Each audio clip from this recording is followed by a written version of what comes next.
Buenos días Iglesia Bíblica El Camino, muy buenos días a todos.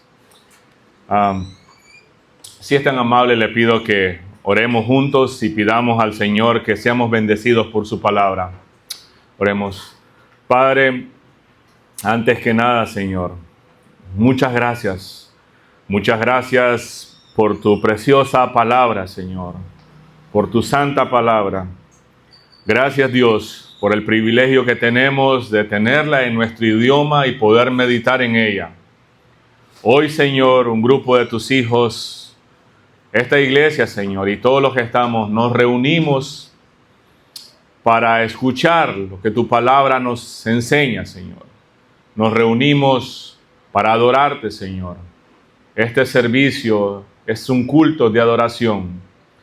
Pero también, Señor, esta mañana meditaremos en tu palabra y suplicamos, Dios, que tu palabra sea de bendición para nuestras vidas. Suplicamos, Señor, que tu Santo Espíritu, quien la inspiró, pueda hoy también, Señor, hacer eco en nuestros corazones. Danos un corazón sensible, enseñable. Danos, Señor, la oportunidad de aprender de ella. Y ayúdame a mí, Señor, a poder explicar con precisión lo que tu palabra enseña. Señor, sé que no puedo hacer nada, Señor, separado de tu palabra. Sé que no puedo hacer nada, Señor, en los corazones de mis hermanos y de todos los que estamos acá. Solamente usted puede hacerlo. Señor, suplico que tú obres en nuestras vidas a través de tu palabra. Se lo suplico, mi Dios, en el nombre de tu Hijo Jesús. Amén. Amén. Hoy llegamos al final del libro de Hechos. Nos ha tomado casi 2 años estudiar este precioso libro. Pero veremos de cerca el capítulo número 28, que es el final de este libro, ¿no? Y como dije el domingo pasado, lo que hemos visto a lo largo de esta serie de prédicas, Hechos, es que este libro no es simplemente un relato histórico. En Hechos, el doctor Lucas, quien escribe este libro, por supuesto, inspirado por Dios, Lucas nos muestra las obras poderosas del Espíritu Santo, las obras poderosas del Espíritu Santo al inicio de la iglesia cristiana. Ahora, ustedes recuerden lo que el Señor le dijo a Pablo en capítulos anteriores, ¿no? En el capítulo 23, versículo 11, para ser preciso. Es necesario que testifiques también en Roma, le dijo el Señor a Pablo. Y ahí comienza una serie de sucesos, ¿verdad? Incluyendo el arresto de Pablo, los juicios de Pablo, los interrogatorios que Pablo estaba teniendo por las autoridades romanas, siendo acusados por líderes judíos ante estas autoridades romanas. Pero el Señor le dice, en medio de todo eso, ¿verdad? Que incluso amenazas de muerte en contra de Pablo, el Señor le dice a Pablo, es necesario que testifiques también en Roma. O sea, no solo el pueblo gentil del mundo en ese momento necesita escuchar el Evangelio. También es necesario que Roma escuche el Evangelio, le dijo, parafraseando, ¿verdad? Lo que el Señor le dijo a Pablo.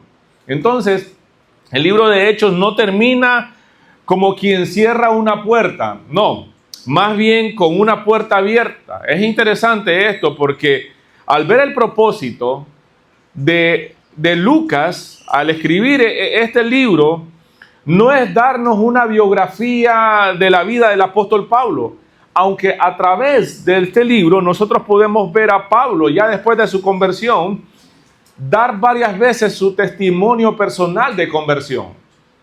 En los primeros capítulos encontramos a Pedro, a Juan, predicando a la multitud. Pero después miramos cómo Hechos hace un giro hacia la predicación del apóstol Pablo. Y el capítulo número 8 vemos la providencia de Dios. Dios gobernando sobre situaciones que parecen el fin de la misión. Pero la historia no termina con Pablo en Roma, no. sino con el Evangelio siendo proclamado en el lugar donde Dios había preordenado según sus planes y propósitos. Y nosotros vemos que aunque el mensajero está encadenado, el Evangelio y la misión avanzan, sí, con algunas dificultades, pero sin impedimento. Llega el Evangelio hasta el corazón del imperio, mostrando ahí la fidelidad de Dios en cumplir sus promesas. Entonces este capítulo nos recuerda a nosotros, Hechos 28 nos recuerda y nos llama a confiar más en el Señor. Nos recuerda que Él cumple sus promesas. Nos llama a confiar en sus planes. Posiblemente el Señor esté haciendo 1000 cosas en nuestra vida. Y de esas 1000 cosas que el Señor está haciendo en nuestra vida, quizás una somos capaces de entender. Pero no necesitamos entender las 999. Lo que sí necesitamos es confiar en sus planes. Y es lo que yo siempre les digo. Aquí soy un predicador, yo no soy un adivino, no conozco con exactitud cada uno de tus problemas. Pero el Dios que te creó, el Dios que te salvó, el Dios del universo, sí los conoce. Sabe tus necesidades, conoce tus dificultades. Posiblemente te cueste dormir por las noches. Posiblemente ya no tengas las mismas fuerzas que tenías hace 25 años. Posiblemente estés orando por una petición de hace 20 años. El Señor las conoce. Entonces este capítulo nos recuerda y nos llama a nosotros a confiar más en Él, no en nosotros mismos. Nos recuerda que Él cumple sus promesas. Creo que si usted va al día con la lectura bíblica, usted se puede dar cuenta los años que pasaron desde que el Señor le prometió a Abraham un hijo hasta que se lo cumplió, ¿verdad? Entonces, eso nos debe recordar a nosotros también que Él cumple sus promesas. Entonces, esto nos llama a nosotros a confiar en sus planes. Esta mañana quiero que miremos algunos principios en este capítulo. Entonces, como es el último capítulo y son varios versículos, ¿verdad? Vamos a ir avanzando a través de un segmento de varios versículos. Pero lo que nosotros primero vemos en los primeros 6 versículos es acá que Dios preserva a su siervo para cumplir la misión, para cumplir su misión. Entonces, escuchamos el versículo 1 al 6 que Pablo llega en la isla de Malta, ¿verdad? Después de haber naufragado, después que el barco se hundió prácticamente. Dice que una vez a salvo en la costa nos enteramos de que estábamos en la isla de Malta. La gente de la isla fue muy amable con nosotros. Hacía frío y llovía, entonces encendieron una fogata en la orilla para recibirnos. Mientras Pablo, recuerden que el que está escribiendo acá es el doctor Lucas, el médico Lucas. Entonces, dice que los habitantes hicieron una fogata a la orilla para recibirnos, mientras Pablo juntaba una brazada de leña y la echaba en el fuego. Una serpiente venenosa. Aquí uno tiene que subrayar porque algunos comentarios dicen que es posible que haya sido una serpiente ahí no tan venenosa o un veneno no mortal. Pero aquí la descripción es una serpiente venenosa. Dice, colgando de su mano. Se decían unos a otros. Escuchen bien lo que decía la gente. Sin duda, este es un asesino. Aunque se salvó del mar, la justicia no le permitirá vivir. Pero Pablo se sacudió la serpiente en el fuego y no sufrió ningún daño. La gente esperaba que él se hinchara, los efectos del veneno, se hinchara o que cayera muerto de repente, pero después de esperar y ver que estaba ileso, escuche bien aquí esto, cambiaron de opinión y llegaron a la conclusión de que Pablo era un dios. ¿Cómo cambia la gente, verdad? ¿Cómo cambia el parecer la gente? Como cuando el héroe deportivo de ellos los lleva al campeonato, pero cuando este héroe comete un error, este ídolo comete un error, hasta le pitan, ¿verdad? Entonces aquí vemos nosotros la soberanía de Dios sobre los peligros. la soberanía de Dios incluso sobre los peligros. Nada puede destruir, nada puede acabar o parar a quien Dios ha llamado hasta que la obra que Dios le encomendó a esta persona termine. Pablo aquí sobrevive al naufragio, sobrevive a la mordedura de una serpiente. Y los isleños interpretan este acontecimiento o este evento desde una perspectiva, o podríamos llamarle desde una teología, porque sí, ellos, según creen en la justicia divina, escapó del naufragio, pero la justicia lo está alcanzando, dicen ellos. Entonces, ellos creen que como hoy en día se maneja el karma instantáneo, inmediato. Entonces, ellos interpretan la situación como que, sí, este hombre está maldito. Este hombre, decimos popularmente a estos lados, es salado. Algo está pasando con su vida. Sí se salvó del naufragio, pero no se va a salvar de esta mordedura. Entonces ellos interpretan esto como un castigo inmediato. Pero Pablo, sin mucho dramatismo, sacude la serpiente. Ya, y no le pasa nada, no le pasa nada. Bueno, no quiero ahondar en esto, pero este es uno de los textos que mucha gente utiliza, ¿verdad? Mal utiliza, un texto fuera de su contexto que solo lo aplican para pretextos. Ya han muerto un montón de gente que dice que el veneno de la serpiente no les hace daño y todo porque se creen apóstoles, profetas, querubín y no sé qué cosa más. Ya han muerto un montón de esos. Pero interesante, la víbora o la serpiente que muerde a Pablo ahí en Malta, no un accidente, no. Es un recordatorio de que la creación aún está bajo el control del Creador. Pablo no se asusta.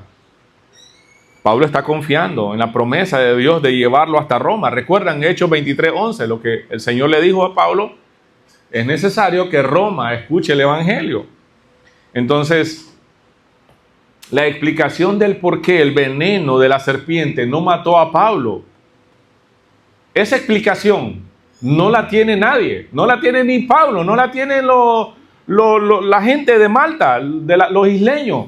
No, la única explicación la tiene el Señor, la tiene Dios. El por qué no surgió un efecto negativo o mortal en la vida de Pablo, en la salud de Pablo, es solo Dios. Es el plan del Señor de llevarlo hasta Roma. Punto. Esto es interesante. El mundo te llama maldito, el mundo te llama asesino, o el mundo te llama salado, o falta de fe, o eres un hombre de poca fe cuando estás en las pruebas.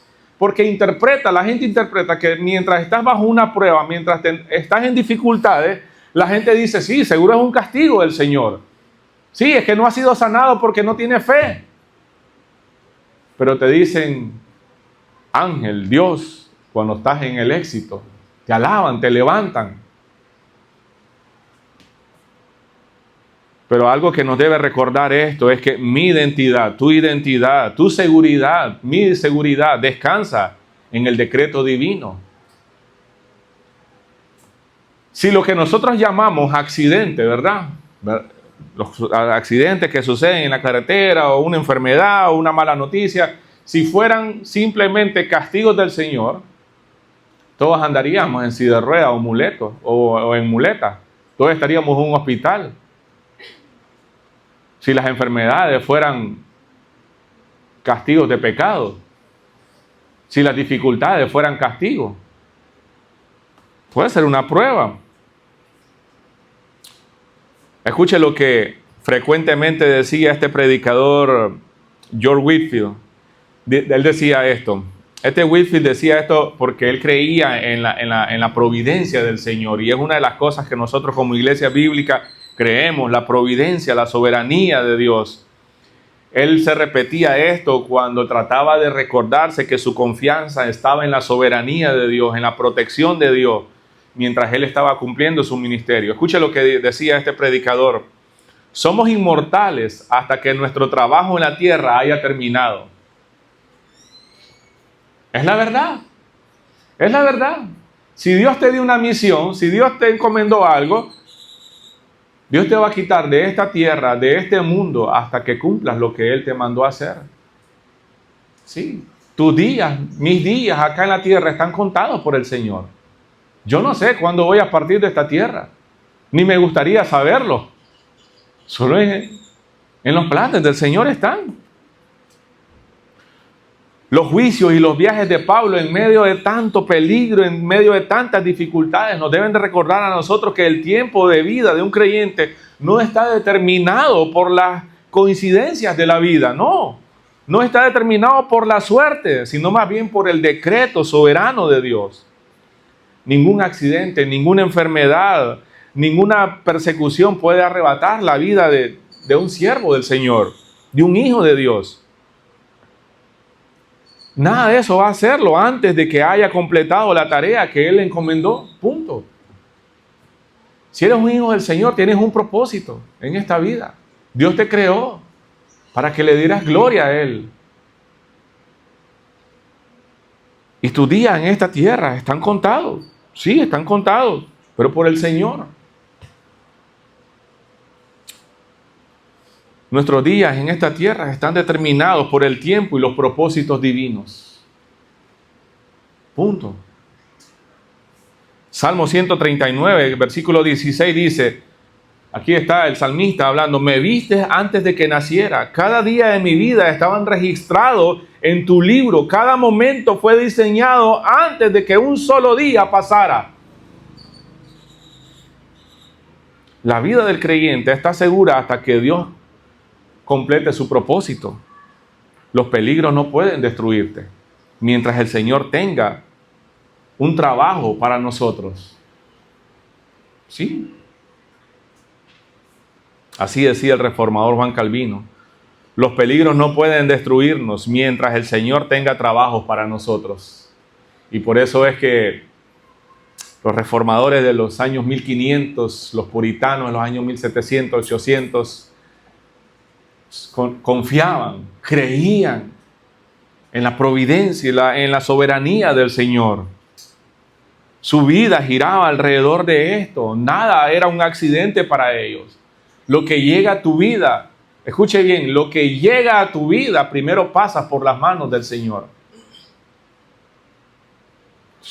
Lo que nosotros vemos en estos primeros versículos es interesante cómo la gente cambia de parecer primero, interpretando por supuesto mal lo que está pasando con Pablo. Claro, nosotros tenemos las escrituras acá y lo que el doctor Lucas nos enseña y trata de vernos inspirado, por supuesto, por Dios mismo, quien inspira la palabra, su palabra, es enseñarnos. Los peligros, las dificultades, todo, no es coincidencia, todo está en el plan de Dios. Tu vida, mi vida está en las manos del Señor.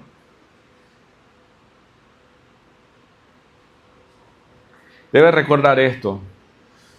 Dios no promete ausencia del peligro, sino fidelidad en medio de él. Dios no promete que no habrá dificultades en tu vida. Lo que sí Él promete es estar ahí en medio de ellos. Eso es lo que sí Dios promete. No hay un texto en la Biblia que me diga a mí, Dios ha prometido que no vas a tener dificultades. Dios ha prometido que no vas a tener detractores. Dios ha prometido. No, eso no sale en la Biblia. Más bien, en el Nuevo Testamento, de hecho, lo que nosotros estamos leyendo en el Antiguo Testamento también.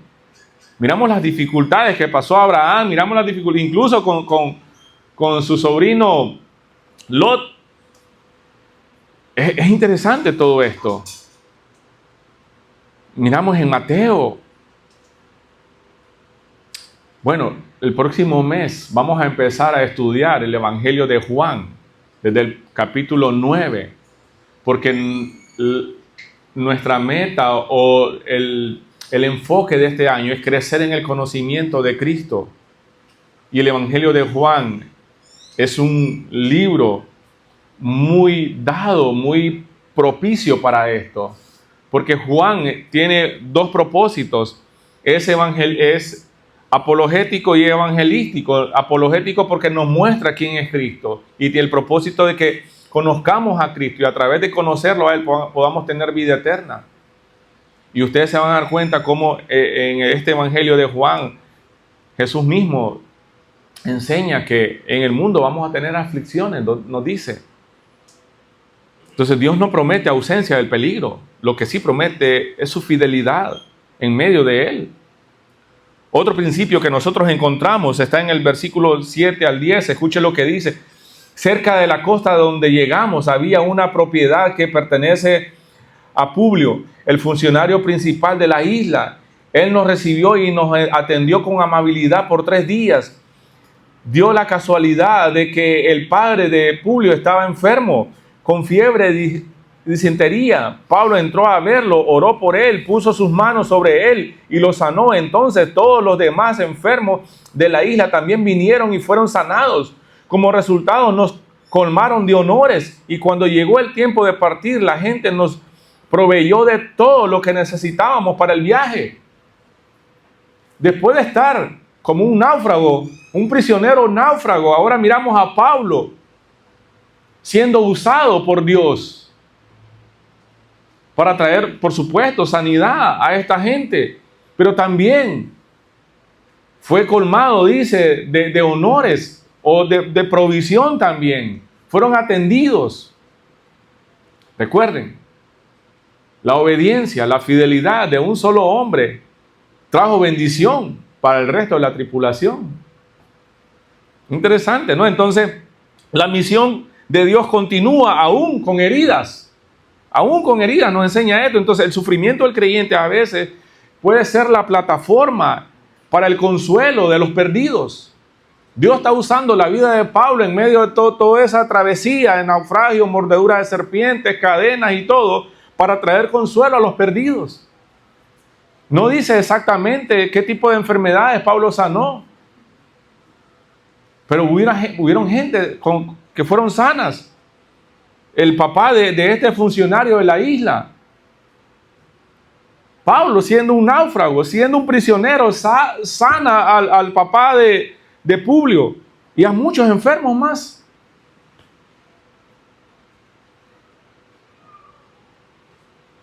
La misión continúa aún fuera de escenarios formales. Pablo está demostrando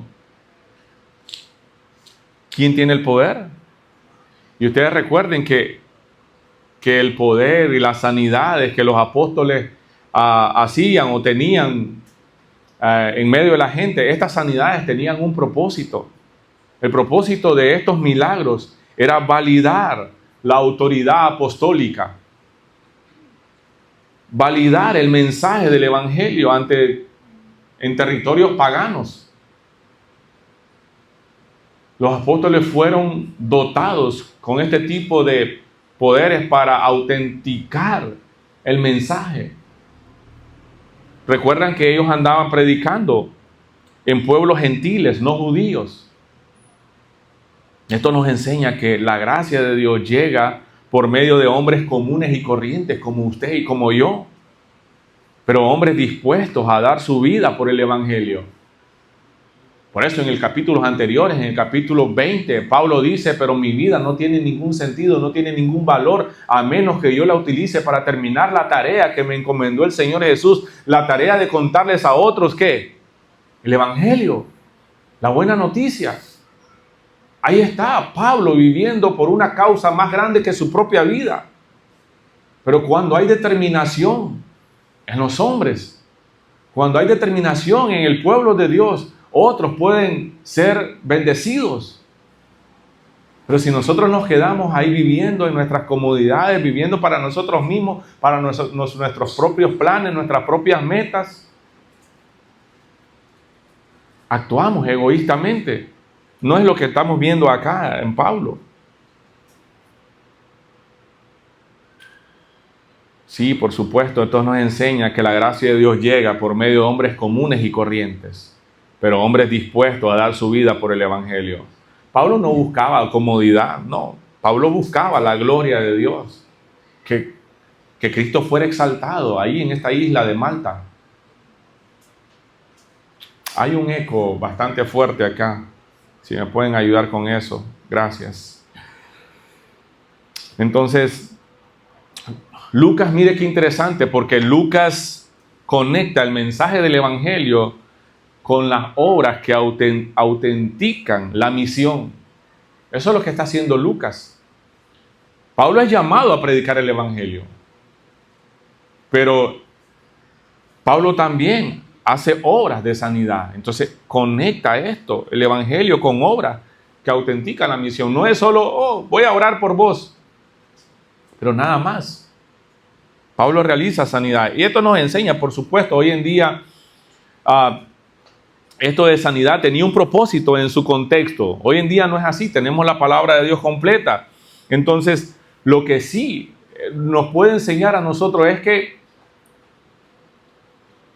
no solo necesitamos predicar el Evangelio, necesitamos hacer buenas obras. No solo decirle a alguien, voy a orar por vos, sino, ¿cómo puedo ayudar íntegramente? Por ejemplo, una de las cosas que nosotros hacemos como iglesia es recoger estos víveres no perecederos, para no solo decirle a una de nuestras familias, oh, sí, estamos orando por vos. No solo le decimos a alguien que esté en un hospital, ¿verdad? Vamos a estar orando por vos, no. Podemos llevarte el almuerzo, podemos llevarte la cena, no te preocupes. Entonces, algo práctico también. Sí, la predicación, pero también las obras. Dios nunca separa su palabra de su poder. La iglesia también debe dar testimonio del Evangelio cuando proclama a Cristo y ama también de formas prácticas al prójimo. Y es lo que estoy hablando. Debe haber formas prácticas de cómo amamos a los demás. No solo decir, sí, eres mi hermano en la fe. Sí, voy a estar orando por vos. Para que Dios te provea, sí. Pero puedo darte una barra de pan. Es lo que nosotros vemos acá en estos versículos. Otro principio que nosotros vemos está en el versículo 11 al 15. Dios anima a sus siervos mediante la comunión.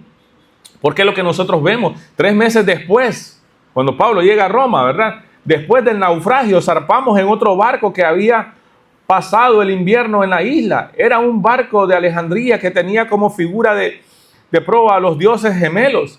Hicimos la primera parada en Siracusa, donde nos quedamos 3 días. De ahí navegamos hasta Regio. Un día después, un viento del sur empezó a soplar, de manera que el día siguiente navegamos por la costa hasta Puteoli.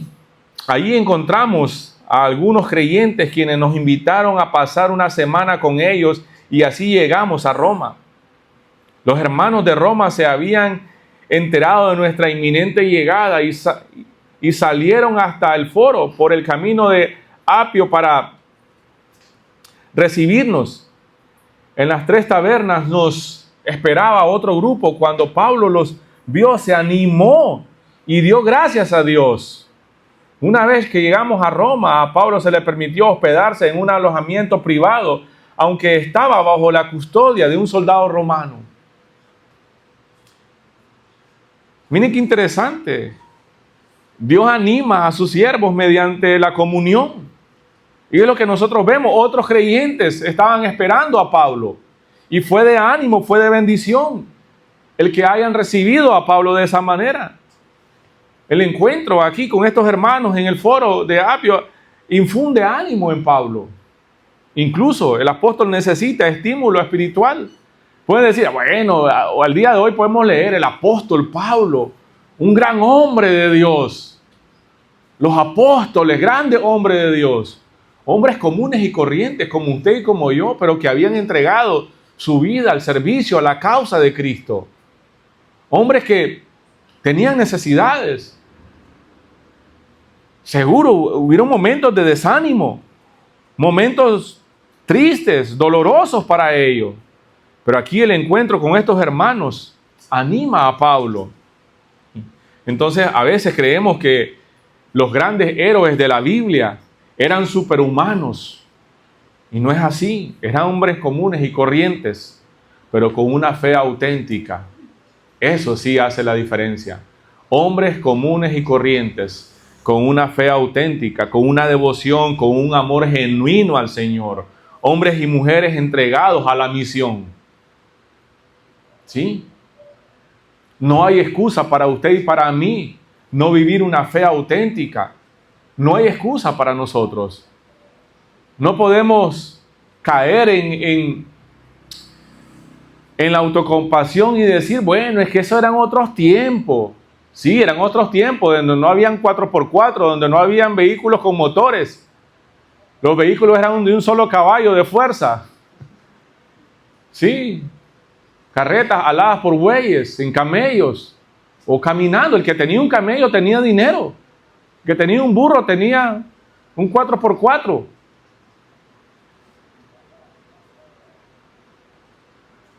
Caminaban, viajaban largas distancias para llevar el evangelio a otros lugares. Si una de las cosas que podemos ver acá es que el compañerismo cristiano es uno de los medios ordinarios de gracia del Señor. Tener comunión unos con otros. Por eso mi corazón vino animado ayer de poder compartir con otros hombres. Hombres que normalmente no nos vemos por mucho tiempo. Hombres que también han puesto su vida al servicio del Señor. Entonces nunca, escucha iglesia, nunca subestimemos el poder de la comunión. Nunca subestimemos el ánimo mutuo.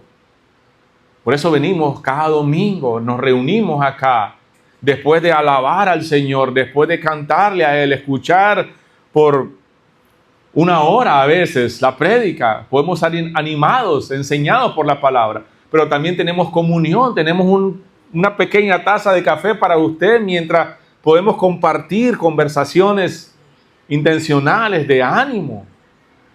Por eso tenemos grupos pequeños, porque oramos unos por otros, nos interesamos unos por otros. Ahí, entonces, tenemos comunión. Entonces, mi ánimo, mi llamado para ustedes es que nunca, escuchen, nunca subestime el poder que tiene la comunión, el poder que tiene el ánimo mutuo. Yo les necesito a ustedes. Ahora, no sé si ustedes me necesitan a mí, pero yo les necesito a ustedes. Nos necesitamos unos a otros. Y les voy a decir un secreto, nos necesitamos unos a otros más de lo que usted se imagina. Más de lo que usted se imagina. Pablo recibió ánimo ahí. Miremos un último principio, en los versículos 16 en adelante. Bueno, 3 días después de haber llegado, Pablo mandó a reunir a los líderes judíos locales y les dijo, hermano, fui arrestado. Comienza Pablo a dar testimonio de lo que está pasando. Fui arrestado y entregado al gobierno romano a pesar de no haber hecho nada en contra de nuestro pueblo ni de las costumbres de nuestros antepasados. Los romanos me llevaron a juicio y querían ponerme en libertad porque no encontraron ninguna causa para condenarme a muerte. Pero cuando los líderes judíos protestaron por la decisión, escuche bien lo que está describiendo Pablo acá. Creí necesario apelar al César, aunque no tenía deseo de presentar cargos contra mi propia gente. Les pedí a ustedes que vinieran hoy aquí para que nos conociéramos y para que yo pudiera explicarle que estoy atado con esta cadena porque creo que la esperanza de Israel, el Mesías, ya ha venido. Ellos respondieron, no hemos recibido ninguna carta de Judea ni ningún informe en tu contra, nadie que haya venido por aquí, pero queremos escuchar lo que tú crees, pues lo único que sabemos de este movimiento es que se le ataca por todas partes. Bueno, entonces fijaron una fecha, ¿verdad? Dice, y ese día mucha gente llegó al lugar donde Pablo estaba alojado. Él les explicó y dio testimonio acerca del reino de Dios y trató de convencerlos acerca de Jesús con las escrituras, usando la ley de Moisés y los libros de los profetas. Les habló desde la mañana hasta la noche. Algunos se convencieron por las cosas que dijo, pero otros no creyeron. Después de discutir discutir entre unos y otros, se fueron con las siguientes palabras finales de Pablo. El Espíritu Santo tenía razón cuando le dijo a sus antepasados por medio del profeta Isaías. Y Pablo comienza a describir o a citar unas profecías de Isaías, que más adelante la van, bueno, Isaías capítulo 6 está ahí citando Pablo, pero Pablo explica que está preso por la esperanza de Israel, está preso por la causa de Cristo, por la causa del Mesías, no porque haya cometido algún tipo de pecado o que haya violado la ley, no. Algunos creen lo que Pablo está diciendo, pero otros lo rechazan. Lo rechazan.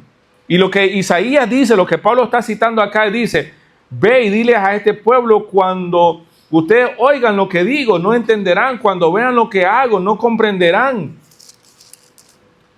Pues el corazón de este pueblo está endurecido y su oído no puede oír, y han cerrado los ojos, así que sus ojos no pueden ver, y sus oídos no pueden oír, y sus corazones no pueden entender, y no pueden volver a mí para que yo los sane.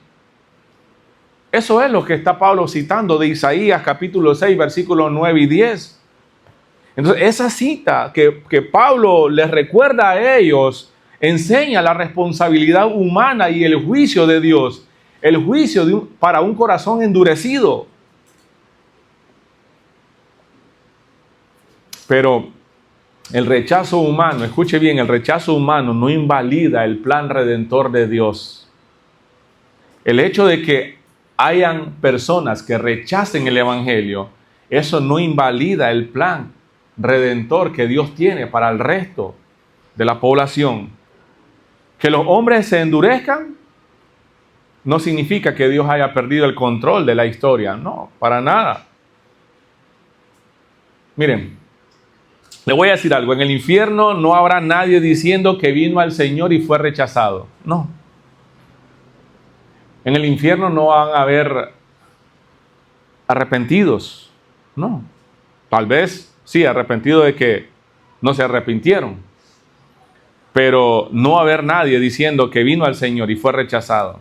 El Salmo 51, 17 dice que el Señor no rechaza un corazón arrepentido y quebrantado. Entonces no va a haber nadie, no va a haber un inocente. Entonces nuestra responsabilidad como discípulos, que hacemos discípulos, es proclamar fielmente el evangelio, no forzar los resultados. Pablo acá no está tratando de convencer a toda costa. Él explica con precisión lo que está pasando con su vida. Pablo no predica, no está tratando de enseñar para convencer a toda costa. Pablo predica, por supuesto, el evangelio. Pablo les explica lo que está pasando. Pablo explica el por qué está preso en cadena o está siendo llevado a juicio. Por Cristo, por el Mesías, por la esperanza de Israel, dice. Pero Pablo no predicó sus experiencias en el mar. Pablo predicó las Escrituras. Pablo habló de Moisés y los profetas para persuadirlos acerca de Jesús. Ahora, es verdad que el juicio de Dios va a caer sobre el hombre que endurezca su oído ante la verdad. Eso va a suceder. Pero nuestro trabajo, igual que como el de Pablo, no es tratar de convencer a nadie a toda costa. No es ofrecerle canastas navideñas llenas de falsas esperanzas, no. Más bien es explicarle la verdad, predicarle la verdad. Entonces, miramos que Pablo está llegando ahí, y mire lo que enseña el versículo 29 y 31. Escuche lo que dice. Así que quiero que sepan que esta salvación de Dios también se ofreció a los gentiles y ellos la aceptaron. Durante los 2 años siguientes, Pablo vivió en Roma pagando sus gastos él mismo. Recibía a todos los que los visitaban y proclamaba con valentía el reino de Dios y enseñaba acerca del Señor Jesucristo, y nadie intentó detenerlo. Un hombre encadenado, un hombre preso, continúa la misión. Estaba continuando la misión. Entonces lo que nosotros podemos ver acá es que nos enseña que la palabra de Dios no estaba encadenada. Sí, el mensajero estaba encadenado, pero no el mensaje. Pablo siguió predicando por años, con libertad, dice, sin impedimento, dice Lucas, o nadie se lo impedía. Algunas traducciones dicen sin impedimento, quiere decir que nadie se lo impedía, tenía la libertad de hacerlo. Por supuesto, estaba preso y la gente llegaba. Entonces, el libro de Hechos termina abierto porque la misión continúa en la iglesia. Si ustedes se fijan acá, no dice lo que pasa con Pablo, no dice qué más pasó en el juicio. Sí, la historia nos cuenta muchas cosas más, pero durante los 2 años siguientes, Pablo vivió en Roma pagando sus gastos. Él mismo recibía a todos los que lo visitaban y proclamaba con valentía el reino de Dios y enseñaba acerca del Señor Jesucristo.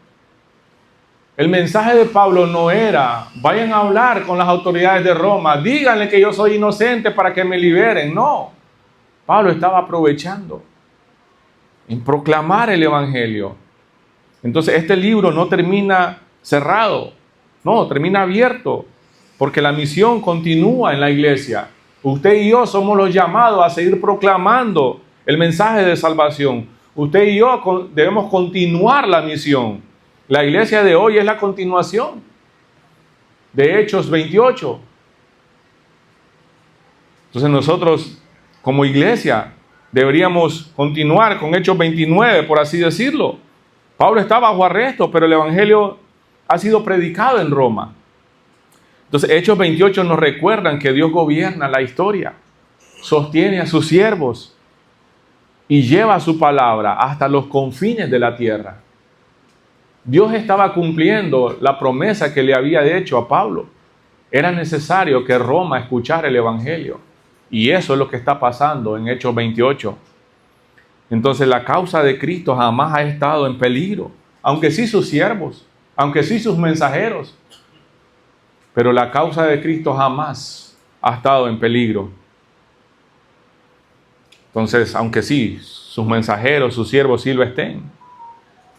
Entonces, el llamado final para nosotros es que necesitamos debemos vivir y proclamar el evangelio. La misión no es nueva, no es un invento de la iglesia. Es que nuestra misión como iglesia bíblica, el camino es tener 20 comedores infantiles. No, esa no es la misión de la iglesia. La misión de la iglesia es proclamar el evangelio. No es nueva. No es un invento de nosotros, es la misma que el Señor Jesús le dio a sus discípulos. Es la misma la que encontramos en Mateo 20, 28 y 29. Vayan y hagan discípulos a las naciones. Enséñenles a obedecer todos los mandamientos que yo les he enseñado a ustedes. Bautícenlos en el nombre del Padre, el Hijo y el Espíritu Santo. Esa es la gran comisión. Estoy concluyendo acá. Entonces lo que nosotros necesitamos como iglesia, escuche bien, voy a resumir acá lo que he dicho. Necesitamos confiar en la soberanía de Dios en medio de la inestabilidad que puede haber a nuestro alrededor, haber a nuestros trabajos, en nuestra propia casa. Hechos 28 nos afirma que Dios gobierna incluso en los eventos que aparentemente son caóticos.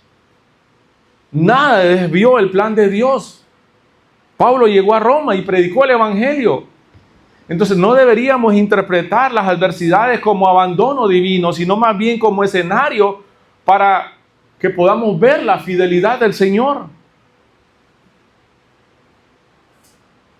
Dios no solo usa los vientos favorables o los tiempos favorables, sino también las tormentas para llevar su barco a ciertos puertos. Estoy parafraseando algo que dijo reformador Juan Calvino. Entonces,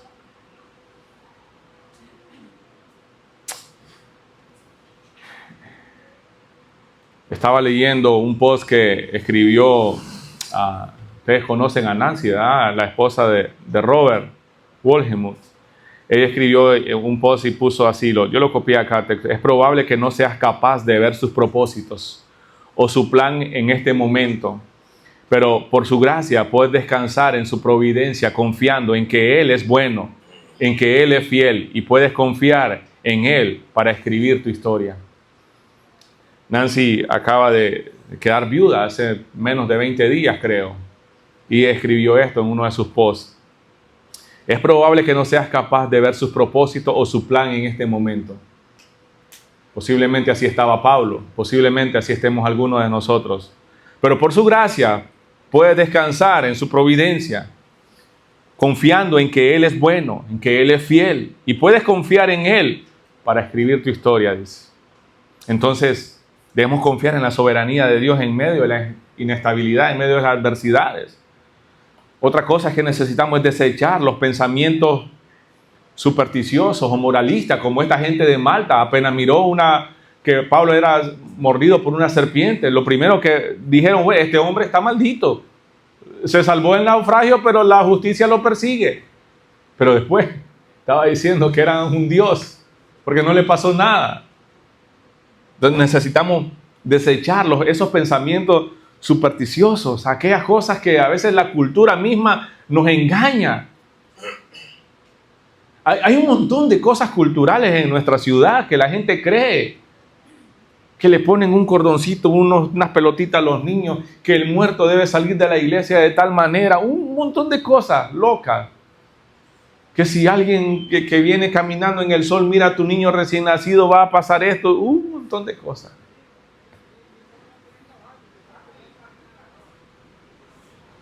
A veces son cosas hasta de brujería. Necesitamos desechar todas esas cosas. La gente de Malta interpretaron mal la mordedura de esta serpiente en Pablo.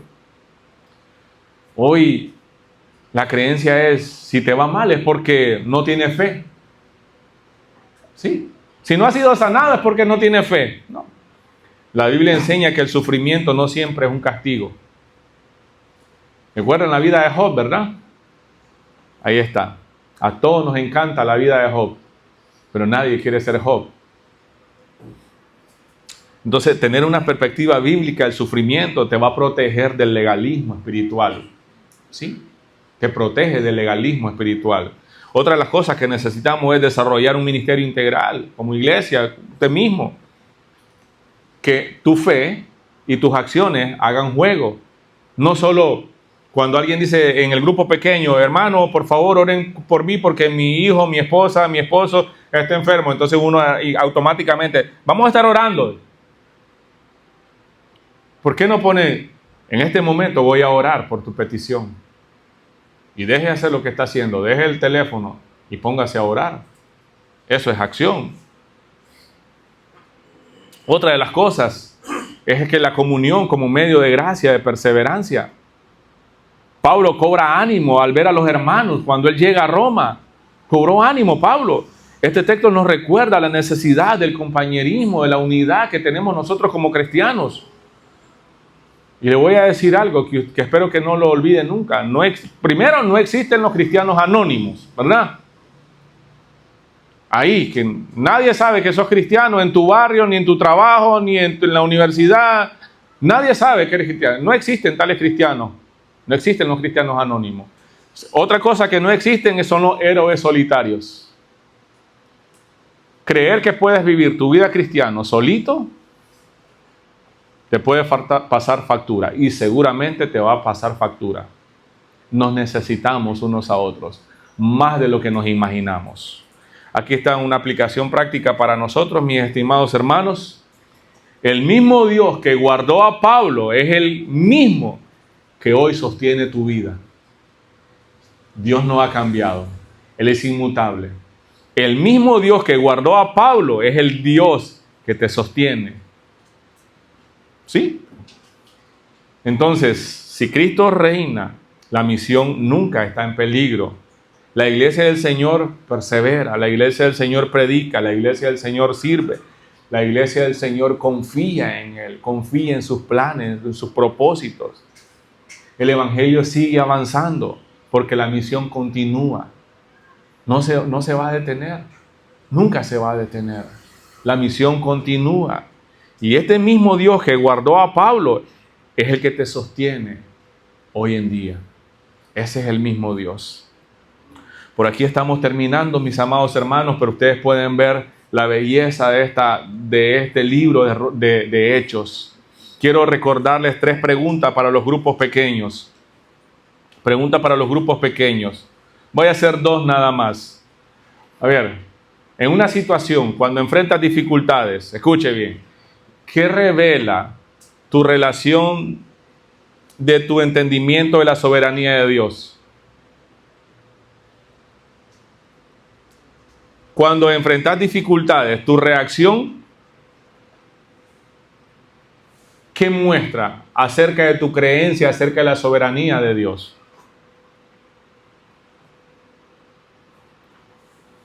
Otra, ¿qué limitaciones personales uso, en el caso en primera persona, el yo, ¿verdad? ¿Qué limitaciones personales uso como excusa para no dar testimonio de Cristo? Ahí está. Esas 2 preguntas para los grupos pequeños. Cuando enfrentas dificultades, tus reacciones que revelan acerca de tu creencia, de la soberanía de Dios. Y cuáles son tus excusas personales para no dar testimonio de Cristo. Mis amados hermanos, estamos terminando. Permítanme orar. Padre, en el nombre de tu Hijo Jesús, estamos muy agradecidos por lo que tu palabra nos ha enseñado. Gracias por el testimonio de vida del apóstol Pablo. Pero 1000 gracias más, Señor, por enseñarnos a través de la vida de este hombre que tú eres un Dios fiel, que cumples tus promesas, Señor. Gracias, Dios, por enseñarnos a través de la vida de este hombre que tú eres un Dios poderoso, un Dios que lleva a cabo la misión, un Dios soberano, un Dios que cuida a tu iglesia, cuidas a tus siervos, pero también un Dios que nos llama a confiar más en usted y no tanto en nosotros mismos. Un Dios que nos ha dado una misión, un Dios que nos hace un llamado a continuar con la misión, porque esa es nuestra tarea como iglesia, continuar con la misión de ser y hacer discípulos. Dios, danos la fortaleza, la sabiduría para poder hacerlo, Señor. Te lo pedimos en el nombre de tu Hijo Jesús. Amén. Amén. Que el Señor les bendiga a todos, mis amados hermanos.